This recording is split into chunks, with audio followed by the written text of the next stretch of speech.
Hello everyone, I welcome you all to another video by Legacy IAS where we're going to talk about something that happened as a recent event in the ongoing conflict between Russia and Ukraine. A recent event which has happened and how it has basically had a lot of repercussions on normal public, on the loss of life and property. Is there any major repercussion in terms of global supply chain that has happened because of this? What are we expecting? What did the turn of events happen? All right, so all of that is what we're going to discuss in this particular video.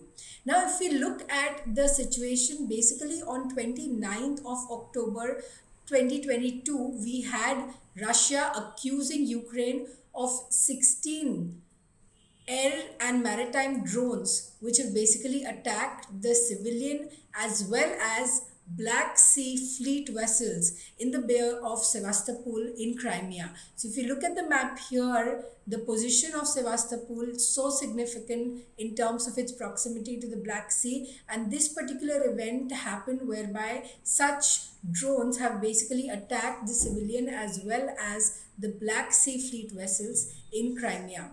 Russia said that all of these 9 drones were destroyed. So it basically Russia said that this kind of attack was happened, but they have managed to repel all of these drones. This particular Sevastopol is actually the largest city in the region, and it's actually the home to Russia's Black Sea Fleet. All right, Sevastopol basically serves as the headquarter for fleet as well as logistical hub for the operations in Ukraine. So, in that sense, its significance is a lot in terms of its strategic significance. In economic terms as well, it serves as a very important place for trade activities. Now, this particular fight radar that has basically showed an unmanned strategic reconnaissance aircraft with this particular tail number. So basically, Russia is actually giving all kinds of proof to show that yes, there has been such kind of an attack, and this flight radar has basically shown that this particular aircraft with tail number 112046, which is basically called Forte 10, actually belongs to US, and where you have seen that from a NATO base this particular aircraft has taken off. All right, and after taking off for a long time, it oversaw the waters at the Sevastopol Bay, all right, circling over the neutral waters, meaning the waters which are not under the jurisdiction of or territorial jurisdiction of any country. So it looked over the neutral waters of the Black Sea. So what it's trying to say that there has been a prior backup also to this particular incident, a particular aircraft that has taken off from the United States, and how for a long time it was looking over the Sevastopol. That's what Russia is actually telling us.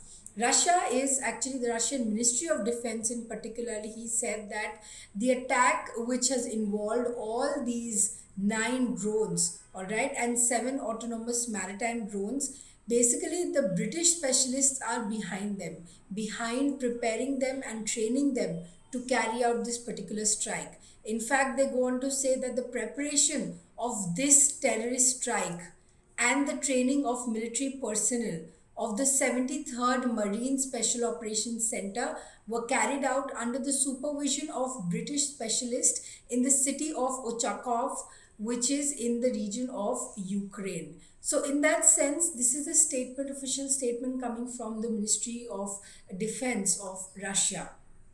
Now, as far as this particular incident is concerned, there is a good amount of background to this particular area and to this particular target, because the Russian Defense Ministry says that the ships which basically were targeted at this base were actually related to the deal through which export of Ukrainian grain could come all the way to Russia. So Russia had now criticized the deal, saying that its own grain exports have suffered due to these Western sanctions. We know that how ever since this entire conflict began, West has been very, very hard in terms of its sanctions and cutting off all its ties with Russia. And as a part of this, Russia has basically criticized all such deals. And this particular grain, all right, or this particular attack kind of hits this particular grain shipment that was a link between Ukraine and Russia.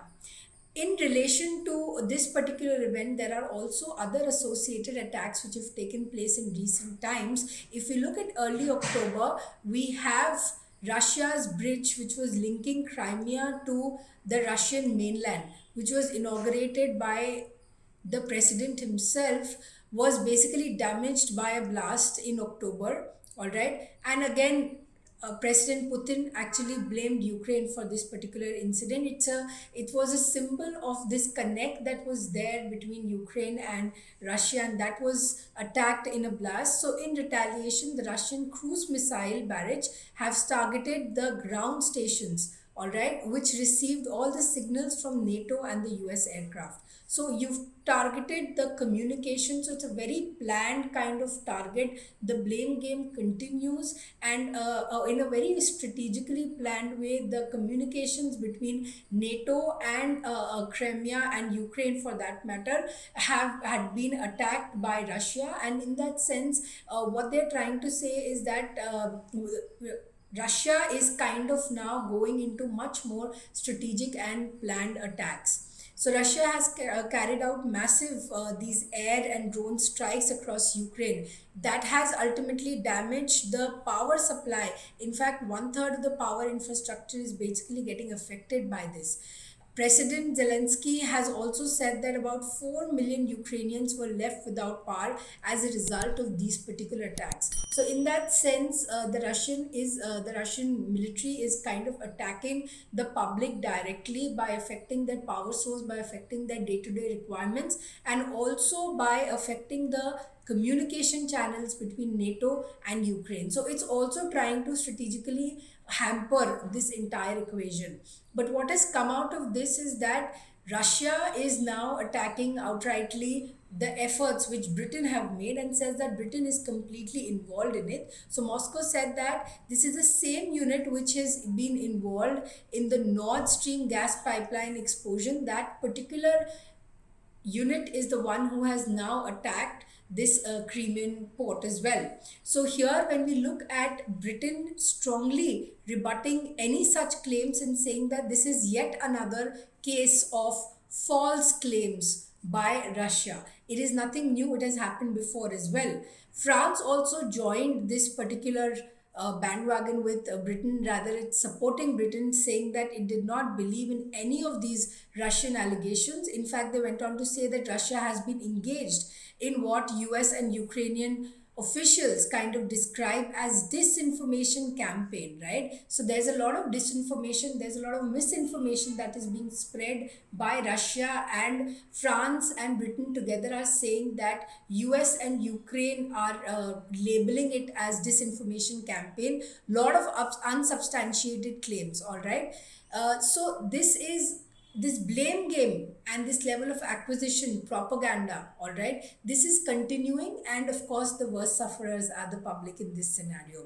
There's also another repercussion that has come out of this particular incident. Russia has now announced that it is suspending its involvement in this particular deal which allowed Ukraine to export grain from its Black Sea ports, all right. Ukraine used this particular Black Sea to push out its ports and export its grains from these ports.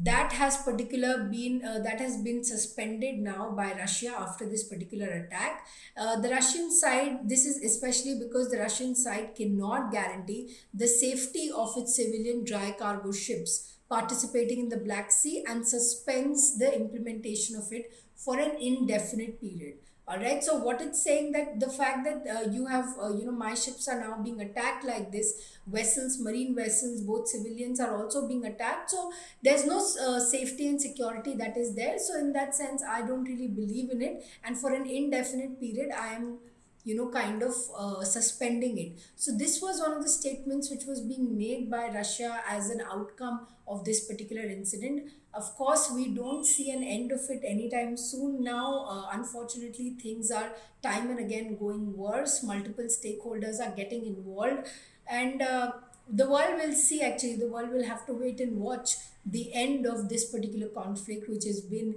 the highlight of 2022. All right. So I hope you have enjoyed this particular discussion on the attack, which basically happened, the repercussions, the involvement of people. Let us watch out and subscribe to more Legacy IAS videos to know what happens next. Share it with friends who don't know about this event so far.